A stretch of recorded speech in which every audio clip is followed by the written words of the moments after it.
Hi friends, എല്ലാവർക്കും നമസ്കാരം. സുഹൃത്തുക്കളെ, റഷ്യയും യുക്രൈനും തമ്മിലുള്ള യുദ്ധം ഇപ്പോഴും അത് തുടർന്നുകൊണ്ടിരിക്കുകയാണ്.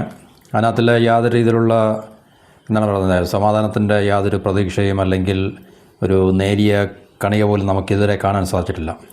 പക്ഷേ മിഡിൽ ഈസ്റ്റിൽ അത്യാവശ്യം ഓൺ അഗെയിൻ ഓഫ് അഗെയിൻ എന്ന് പറയുന്ന ഇതിൽ ഇല്ലേ, അവിടെ കുറച്ച് സമയം യുദ്ധം ഉണ്ടാവും, പിന്നൊന്ന് തൽക്കാലം ഒരു സീസ് ഫയർ അല്ലെങ്കിൽ സീസ് ഫയർ അഗ്രിമെൻറ്റ് അല്ലെങ്കിൽ പീസ് ട്രീറ്റി എന്നൊക്കെ പറഞ്ഞുണ്ടാകുന്നുണ്ടെങ്കിൽ തന്നെയും റഷ്യയും യുക്രൈനും തമ്മിലുള്ള യുദ്ധത്തിന് യാതൊരു രീതിയിലുള്ള അയവും അല്ലെങ്കിൽ ഒരു പരിസമാപ്തി കാരണം സമാധാന ചർച്ചകളും തന്നെ വളരെ ക്രിയാത്മകമായിട്ട് ഒരു രാജ്യത്തിൻ്റെ മീഡിയേഷനിലും നടന്നു കാണുന്നില്ല. അപ്പോൾ യുദ്ധം തുടർന്നുകൊണ്ടിരിക്കുകയാണ്. ഇരു രാജ്യങ്ങളും പരസ്പരം അങ്ങോട്ടും ഇങ്ങോട്ടും നല്ല രീതിയിൽ ആക്രമിക്കുന്നുണ്ട്. യുക്രൈനും റഷ്യക്കെതിരെ വളരെ ശക്തമായിട്ടുള്ള ആക്രമണങ്ങൾ അഴിച്ചുവിടുന്നുണ്ട്. കാരണം യുക്രൈൻ നമുക്കറിയാം, നാറ്റോ രാജ്യങ്ങളിലെ ഒട്ടുമിക്ക എല്ലാ രാജ്യങ്ങളും തന്നെ യുക്രൈൻ ആയുധങ്ങൾ ഫീഡ് ചെയ്തുകൊണ്ടിരിക്കുകയാണ്. അപ്പോൾ തീർച്ചയായിട്ടും യുക്രൈനെ സംബന്ധിച്ച് അത്രയും റഷ്യയെക്കാളിലും വളരെ ചെറിയൊരു രാജ്യമായിട്ട് തന്നെയും അല്ലെങ്കിൽ മിലിറ്ററിലി അത്രയും പവർഫുൾ അല്ലാത്തൊരു രാജ്യമായിട്ടും ഇത്രയും വർഷമായിട്ട് ഇപ്പോൾ ഒരു 3-4 വർഷത്തോളമായെന്ന് തോന്നുന്നു യുദ്ധമായിട്ട്. അപ്പോൾ കണ്ടിന്യൂസ് ആയിട്ട് ഈ യുദ്ധം തുടർന്നുകൊണ്ടിരിക്കുക എന്ന് പറയുമ്പോൾ തീർച്ചയായിട്ടും യുക്രൈൻ ഈ പറഞ്ഞ പാശ്ചാത്യ രാജ്യങ്ങൾ, അമേരിക്ക ഉൾപ്പെടെ, അമേരിക്കയുടെ ലീഡർഷിപ്പിലുള്ള നേറ്റോയിലുള്ള രാജ്യങ്ങളിൽ നിന്ന് കിട്ടുന്ന അൺഇൻറ്ററപ്റ്റഡ് ആയിട്ടുള്ള ഹെൽപ്പാണ് അല്ലെങ്കിൽ സപ്പോർട്ടാണ്. ശരിക്കും സപ്പോർട്ട് എന്ന് പറയുമ്പം പ്രധാനമായിട്ടും ആയുധങ്ങൾ കൊടുത്ത്, പ്രത്യേകിച്ച് യൂറോപ്യൻ രാജ്യങ്ങൾ, ജർമ്മനി ഉൾപ്പെടെയുള്ള രാജ്യങ്ങൾ, ജർമ്മനിയുടെ നേതൃത്വത്തിൽ ഉള്ള യൂറോപ്യൻ രാജ്യങ്ങളാണ് പ്രധാനമായിട്ടും യുക്രൈന് വെപ്പൺസ് ഫീഡ് ചെയ്തുകൊണ്ടിരിക്കുന്നത്.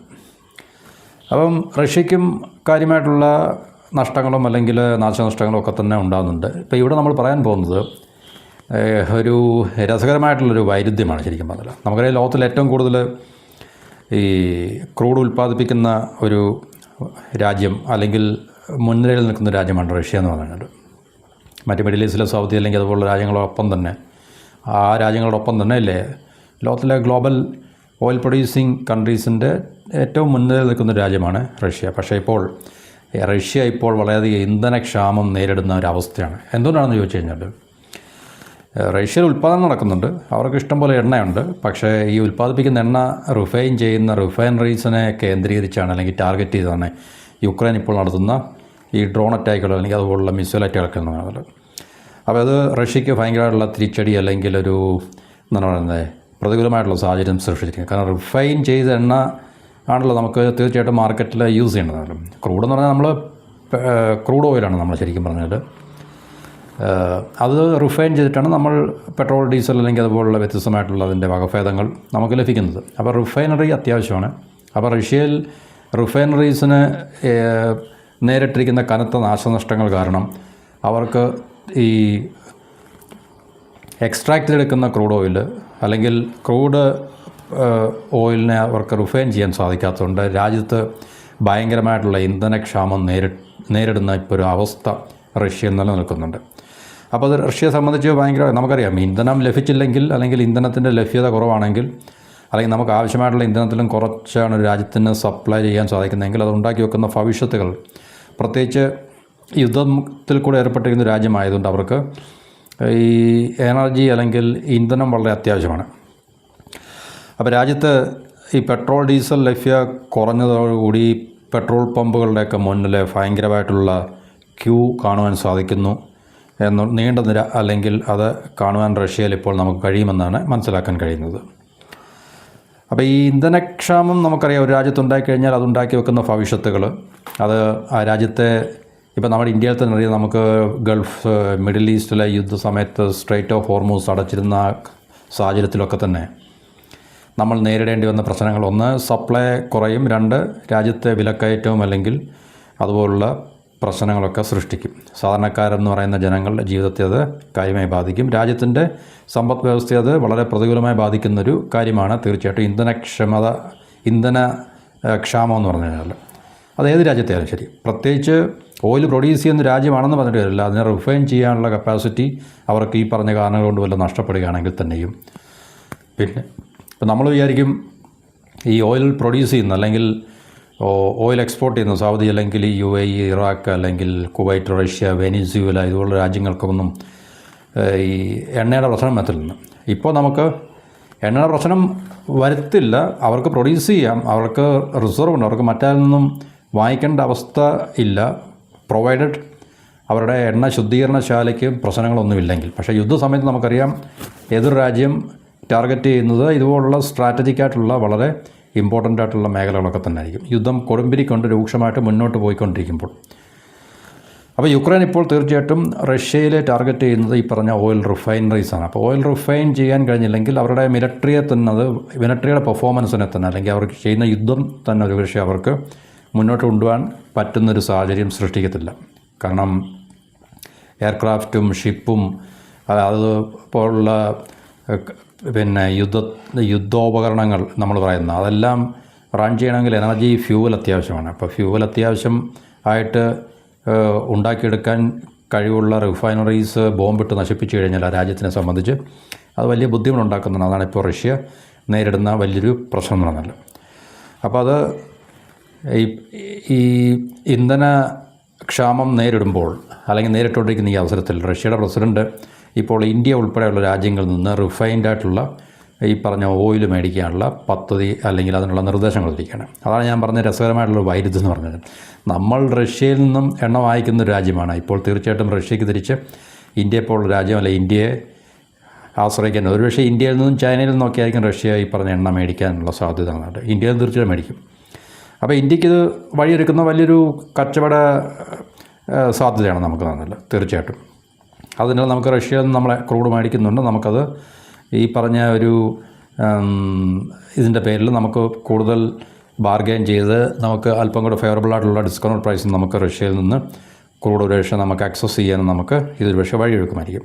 അപ്പോൾ ഇന്ത്യ ഉൾപ്പെടെയുള്ള രാജ്യങ്ങളിൽ നിന്ന് അല്ലെങ്കിൽ ഇന്ത്യയിൽ നിന്നടക്കം ഈ പറഞ്ഞ പെട്രോൾ, ഡീസൽ ഇറക്കുമതി ചെയ്തിട്ട് റിഫൈൻഡ് ആയിട്ടുള്ളതാണല്ലോ പെട്രോളും ഡീസലും എന്നൊക്കെ പറഞ്ഞത്. അപ്പോൾ ഇത് ഇറക്കുമതി ചെയ്ത് രാജ്യത്തെ ക്ഷാമം പരിഹരിക്കാനാണ്, പ്രതിസന്ധി പരിഹരിക്കാനാണ് അതായത് റഷ്യയുടെ പ്രസിഡന്റ് പുടിൻ ഇപ്പോൾ നിർദ്ദേശം നൽകിയിരിക്കുന്നത്. അപ്പോൾ റഷ്യയുടെ മറ്റ് അടിസ്ഥാന സൗകര്യങ്ങളൊക്കെ, കാരണം റിഫൈനറിയൊക്കെ ഇപ്പോൾ ഇന്ത്യയിലും പാകിസ്ഥാനും തമ്മിൽ യുദ്ധം ഉണ്ടായിക്കഴിഞ്ഞാൽ ഇന്ത്യയുടെ റിഫൈനറീസൊക്കെ തന്നെ പാകിസ്ഥാൻ ബോംബിടുകയാണെന്നിരിക്കട്ടെ. അപ്പോൾ നമുക്ക് തീർച്ചയായിട്ടും അത് ഉണ്ടാക്കി വെക്കുന്ന പ്രത്യാഘാതങ്ങൾ വളരെ കൂടുതലായിരിക്കും. കാരണം നമ്മുടെ മിലിറ്ററി പ്രധാനമായിട്ടും യുദ്ധം നടന്നുകൊണ്ടിരിക്കുമ്പോൾ ഏറ്റവും കൂടുതൽ മിലിറ്ററിക്ക് ആയിരിക്കും ഗവൺമെൻറ് ഇമ്പോർട്ടൻസ് കൊടുക്കുന്നത്. പിന്നെ ഇപ്പോൾ രാജ്യത്തെ ജനങ്ങൾക്ക് എനർജി കൊടുക്കാൻ സാധിച്ചില്ലെങ്കിൽ തന്നെയും മിലിറ്ററിക്ക് യുദ്ധം നടക്കുന്ന സാഹചര്യങ്ങൾ അല്ലെങ്കിൽ യുദ്ധം ഉണ്ടാകുമ്പോൾ നമ്മൾ യുദ്ധം നേരിടുമ്പോൾ അപ്പോൾ തീർച്ചയായിട്ടും കൂടുതൽ, കാരണം യുദ്ധം തുടങ്ങിക്കഴിഞ്ഞാൽ എത്ര നാൾ മുന്നോട്ട് പോകുമെന്ന് ആർക്കും അറിയത്തില്ല. അപ്പം തീർച്ചയായിട്ടും എനർജി മിലിറ്ററിയെ സംബന്ധിച്ച് വളരെ അത്യാവശ്യമാണ്. Energy means fuel. കാരണം ഫൈറ്റർ എയർക്രാഫ്റ്റും ഹെലികോപ്റ്റേഴ്സും അല്ലെങ്കിൽ നേവിയുള്ള രാജ്യമാണെങ്കിൽ അവരുടെ നേവൽ ഷിപ്സിനും ഒക്കെ തന്നെ പലതരത്തിലുള്ള എനർജി ഫ്യൂവൽസ് ഒക്കെ തന്നെ വേണ്ടി വരും. ഡീസലും ഒക്കെ തന്നെ വേണ്ടി വരും. പിന്നെ അപ്പം അത് രാജ്യം യുദ്ധത്തിൽ ഏർപ്പെട്ടിരിക്കുന്ന രാജ്യത്തെ സംബന്ധിച്ച് വലിയൊരു പ്രതിസന്ധി അല്ലെങ്കിൽ വലിയൊരു ഡേഞ്ചറാണ് ശരിക്കും പറഞ്ഞത്. അപ്പോൾ യുക്രൈൻ ഇപ്പോൾ റഷ്യയിൽ മറ്റ് അവരുടെ തന്ത്രപ്രധാനമായിട്ടുള്ള സ്ഥലങ്ങളൊക്കെ ഒഴിവായിക്കൊണ്ട് റിഫൈനറിയെ മാത്രം കേന്ദ്രീകരിച്ചാണ് ഇപ്പോൾ ആക്രമണങ്ങൾ നടത്തുന്നത്. കഴിഞ്ഞ ദിവസമൊക്കെ തന്നെ വളരെ ശക്തമായിട്ടുള്ള യുക്രൈൻ്റെ ആക്രമണം റഷ്യയിലെ ഓയിൽ റിഫൈനറിക്ക് മുകളിൽ ഉണ്ടായിട്ടുണ്ടെന്ന് നമ്മൾ കണ്ടതാണ്. അപ്പോൾ നിരന്തരമായിട്ടുള്ള ഡ്രോൺ അറ്റാക്കുകൾ 10,000 കിലോമീറ്ററിനപ്പുറത്തു നിന്നാണ് ഈ പറഞ്ഞ ഡ്രോണിൻ്റെ എല്ലാം വിക്ഷേപങ്ങൾ യുക്രൈൻ നടത്തിക്കൊണ്ടിരിക്കുന്നത്. അപ്പോൾ പ്രധാനപ്പെട്ട റിഫൈനറികളുടെ പ്രവർത്തനങ്ങളെ അതെല്ലാം താറുമാറാക്കുകയും റിഫൈനറികൾ താറുമാറാക്കി നമുക്കറിയാം ഇത് പെട്ടെന്നൊന്നും റീകൺസ്ട്രക്റ്റ് ചെയ്യാൻ പറ്റത്തില്ല. യുദ്ധം തീരാതെ ഇതൊന്നും റീകൺസ്ട്രക്റ്റ് ചെയ്യാനും പറ്റത്തില്ല. അപ്പം ഈ പറഞ്ഞ റിഫൈനറികളുടെ പ്രവർത്തനം തടസ്സപ്പെട്ടതാണ് രാജ്യത്ത് ഈ ക്രൂഡ് ശുദ്ധീകരണ മേഖല പ്രതിസന്ധിയിലായത്. അപ്പോൾ രാജ്യത്ത് ക്ഷാമം ഉണ്ടാക്കി വച്ചിരിക്കുന്ന റഷ്യക്ക് ഈ പറഞ്ഞ പ്രശ്നം സൃഷ്ടിച്ചിരിക്കുന്ന യുക്രൈനിൽ നിന്നുള്ള ഈ പറഞ്ഞ റഷ്യയുടെ ഓയിൽ റിഫൈനറീസ് അല്ലെങ്കിൽ എണ്ണ ശുദ്ധീകരണശാലകളെ കേന്ദ്രീകരിച്ചുള്ള ഡ്രോൺ അറ്റാക്കുകളാണ്. അപ്പം ക്രൂഡ് കയറ്റുമതി ചെയ്യുന്നതിനകത്തൊന്നും പ്രശ്നമൊന്നുമില്ല, കാരണം അവിടെ റിഫൈൻ ചെയ്യേണ്ട ആവശ്യമില്ലല്ലോ. ഇപ്പം റഷ്യയ്ക്ക് വേണ്ട എണ്ണ അവരുടെ റിഫൈൻ ചെയ്തേ വരത്തുള്ളൂ. അപ്പോൾ അവരുടെ റിഫൈനറീസിനെ ടാർഗറ്റ് ചെയ്തിട്ടാണ് അവരുടെ ക്രൂഡിൻ്റെ പ്രൊഡക്ഷനും അതിൻ്റെ എക്സ്പോർട്ടിങ്ങിലൊന്നും തടസ്സങ്ങളൊന്നും നേരിട്ടിട്ടില്ല. പക്ഷേ റിഫൈനറീസ് അല്ലെങ്കിൽ റിഫൈനിങ് എന്ന് പറയുന്ന പ്രോസസ്സിൽ റിഫൈനറീസ് വലിയ ലാർജർ ഇൻസ്റ്റലേഷൻസ് ആയിരിക്കും. പിന്നെ അപ്പോൾ അതിനെയൊക്കെ ബോംബിട്ട് തകർക്കുക അല്ലെങ്കിൽ ഡ്രോൺ അറ്റാക്കുകൾ കൂടെ തകർക്കുക എന്ന് പറഞ്ഞു കഴിഞ്ഞാൽ ആ രാജ്യത്തിനെ സംബന്ധിച്ച് വലിയ വില കൊടുക്കേണ്ടി വരും. അപ്പോൾ ഇന്ത്യയെ സംബന്ധിച്ച് ഇത് നമുക്കൊരു ലോട്ടറി അടിക്കുന്ന ഒരു അവസ്ഥയാണ്. കാരണം നമ്മൾ യുക്രൈൻ വാർ തുടങ്ങിയതിന് ശേഷം യൂറോപ്പിലേക്ക് റഷ്യയിൽ നിന്ന് ഈ പറഞ്ഞ എനർജിയും ഫ്യൂലൊന്നും പോവാത്ത അവസരത്തിൽ യൂറോപ്പും ഒക്കെ തന്നെ ഇന്ത്യയിൽ നിന്ന് ഈ പറഞ്ഞ റിഫൈൻഡ് ഓയിൽസൊക്കെ വാങ്ങിക്കുന്നുണ്ടായിരുന്നു. അപ്പോൾ ഇപ്പോൾ തീർച്ചയായും റഷ്യ എന്ന് പറഞ്ഞ രാജ്യം ഇന്ത്യയിൽ നിന്നും ഇങ്ങനെ മേടിച്ച് അവരുടെ ഈ പ്രശ്നം പരിഹരിക്കാൻ വേണ്ടി ഒരു തീരുമാനമെടുത്തിരിക്കുന്നതായിട്ടാണ് നമുക്ക് മനസ്സിലാക്കാൻ സാധിക്കുന്നത്. അപ്പോൾ നമുക്കറിയാം, ഇന്ത്യയിൽ വളരെ അംബാനിയുടെയും മറ്റ് നമ്മുടെ പബ്ലിക് സെക്ടർ യൂണിറ്റിലൊക്കെ തന്നെ വലിയ ഓയിൽ റിഫൈനറീസ് ഉണ്ട്. ആ ഓയിൽ റിഫൈനറീസ് നമ്മൾ വെളിയിൽ നിന്ന് മേടിച്ചു വന്നിട്ട് നമ്മൾ രാജ്യത്തിവിടെ റിഫൈൻ ചെയ്തിട്ടാണ് നമ്മുടെ രാജ്യത്ത് അത് വിതരണം ചെയ്യുന്നത്. അപ്പോൾ ഇന്ത്യ ഇന്ന് ലോകത്തിൽ ഒരു റിഫൈനിങ് ഹബ്ബായിട്ട് മാറിയിട്ടുണ്ട്. തീർച്ചയായും വലിയ കപ്പാസിറ്റിയുള്ള രാജ്യമായിട്ട് മാറിയിട്ടുണ്ട് റിഫൈൻ ചെയ്യാനുള്ളത്. അപ്പോൾ നമ്മൾ ക്രൂഡ് ഓയിൽ ഇന്ത്യയിൽ എത്തിച്ചിട്ട് ശുദ്ധീകരിച്ച് വിദേശ രാജ്യങ്ങളിലേക്ക് പെട്രോളിയം ഉൽപ്പന്നങ്ങൾ നമ്മൾ കയറ്റുമതി ചെയ്യാറുണ്ട്. ഇന്ത്യയിൽ നിന്ന് ഈ പറഞ്ഞ പെട്രോളിയം ഉൽപ്പന്നങ്ങൾ പല രാജ്യങ്ങളും മേടിക്കാറുണ്ട്. ഇവിടെ ശുദ്ധീകരിച്ചിട്ട് വേണമെങ്കിൽ അവർക്ക് തിരിച്ച് കൊണ്ടുപോകും. അവർ മേടിച്ച ക്രൂഡ് ഓയിൽ ഇവിടെ കൊണ്ടുവന്ന് ശുദ്ധീകരിച്ചിട്ട് ഇപ്പോൾ റിഫൈനിങ് ഹബ്ബായിട്ട് ഇന്ത്യ മാറിക്കൊണ്ടിരിക്കുകയാണ് തീർച്ചയായിട്ടും. അതിന് നമ്മൾ മേടിക്കുന്ന ഓയിൽ, നമുക്ക് വേണ്ടിയുള്ള ഓയിലും നമ്മളിവിടെ തന്നെ റിഫൈൻ ചെയ്തിട്ട് നമ്മൾ ഉപയോഗിക്കുന്നുണ്ട്. കാരണം റിഫൈനറീസ് ഉണ്ടല്ലോ നമുക്കറിയാമല്ലോ. അപ്പോൾ ഈ ശുദ്ധീകരിച്ച എണ്ണയുടെ പ്രതിസന്ധി റഷ്യ ചിലപ്പോൾ ഇതൊരു ഷോർട്ട് ടൈം പ്രശ്നമായിരിക്കത്തില്ല, വളരെ ദീർഘകാലം റഷ്യ നേരിടാൻ പോകുന്നൊരു വിഷയമായിരിക്കുമെന്നാണ് നമുക്ക് ഈ മനസ്സിലാക്കാൻ സാധിക്കുന്നത്. അപ്പോൾ അത്തരമൊരു അവസ്ഥയിൽ റഷ്യയ്ക്ക് ആശ്രയിക്കാൻ ഇന്ത്യയും ചൈനയും പ്രത്യേകിച്ച്, കാരണം ഈ രണ്ട് രാജ്യങ്ങൾ വലിയ രാജ്യങ്ങളായതുകൊണ്ടും കപ്പാസിറ്റി ഉള്ളതുകൊണ്ടും റിഫൈനിങ് കപ്പാസിറ്റി ഉള്ളതുകൊണ്ടും കൂടുതൽ റഷ്യ ഒരു പക്ഷേ ആശ്രയിക്കാൻ സാധ്യതയുള്ള രണ്ട് പ്രധാനപ്പെട്ട രാജ്യങ്ങൾ വന്നിട്ട് ഇന്ത്യയും ചൈനയുമായിരിക്കും.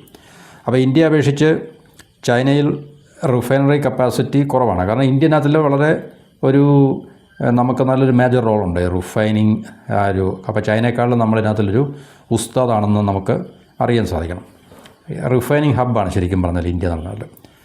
അപ്പോൾ ചൈനയേക്കാൾ കൂടുതൽ കപ്പാസിറ്റി നമുക്കുണ്ട്. അപ്പോൾ കൂടുതൽ ഇന്ത്യക്ക് റഷ്യക്ക് ഈ പറഞ്ഞ റിഫൈൻഡ് ആയിട്ടുള്ള ഓയിൽ, പെട്രോളിയം, ഡീസലൊക്കെ തന്നെ കൊടുത്തു സഹായിക്കാൻ ഇന്ത്യക്ക് കഴിയും എന്നുള്ളതാണ് നമുക്ക് മനസ്സിലാക്കാൻ കഴിയുന്നത്.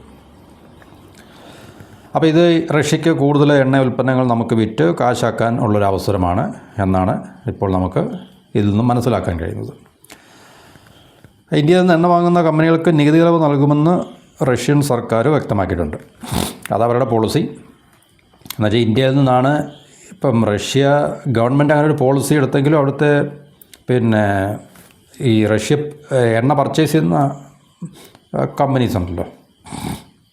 അപ്പോൾ എണ്ണ പർച്ചേസ് ചെയ്യുന്ന കമ്പനീസ് തീർച്ചയായിട്ടും ഇന്ത്യയിൽ നിന്ന് ഇമ്പോർട്ട് ചെയ്യുന്ന കമ്പനികൾക്ക് ടാക്സ് ഇളവുകൾ കൊടുക്കും എന്ന് പ്രസിഡന്റ് പുടിൻ്റെ നിർദ്ദേശമുണ്ട്. നിലവിൽ ആവശ്യകതയുടെ 20% കുറവാണ് ലഭ്യതയിലുണ്ടായിരിക്കുന്നത്. ഏകദേശം 20% ഇപ്പോൾ റഷ്യയ്ക്ക് എണ്ണയില്ല, ക്രൂഡ് റിഫൈൻഡ് എണ്ണയില്ല. അപ്പോൾ ഇത്രയും 20% എന്ന് പറഞ്ഞാൽ വലിയൊരു തോതിലുള്ള വലിയ രാജ്യമായതുകൊണ്ടും തീർച്ചയായിട്ടും അവർക്കത് വളരെ അത്യാവശ്യമാണ്. അപ്പോൾ 20% എന്ന് പറയുമ്പം വളരെ മില്യൺസ് ഓഫ് ബാരൽസിൻ്റെ ഒക്കെ തന്നെ എണ്ണയുടെ അളവായിരിക്കുമെന്നല്ലോ.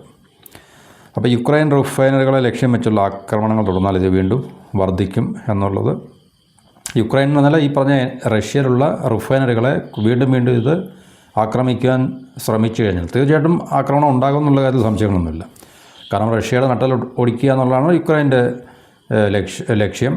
അതുപോലെ തിരിച്ചും യുക്രൈൻ അതുപോലെ സമാനമായിട്ടുള്ള ഈ മറുപണി അല്ലെങ്കിൽ തിരിച്ചു പണി കൊടുക്കുന്നു. അതാണല്ലോ യുദ്ധത്തിൻ്റെ പ്രധാനപ്പെട്ടൊരു കാഴ്ച എന്ന് പറയുന്നത്.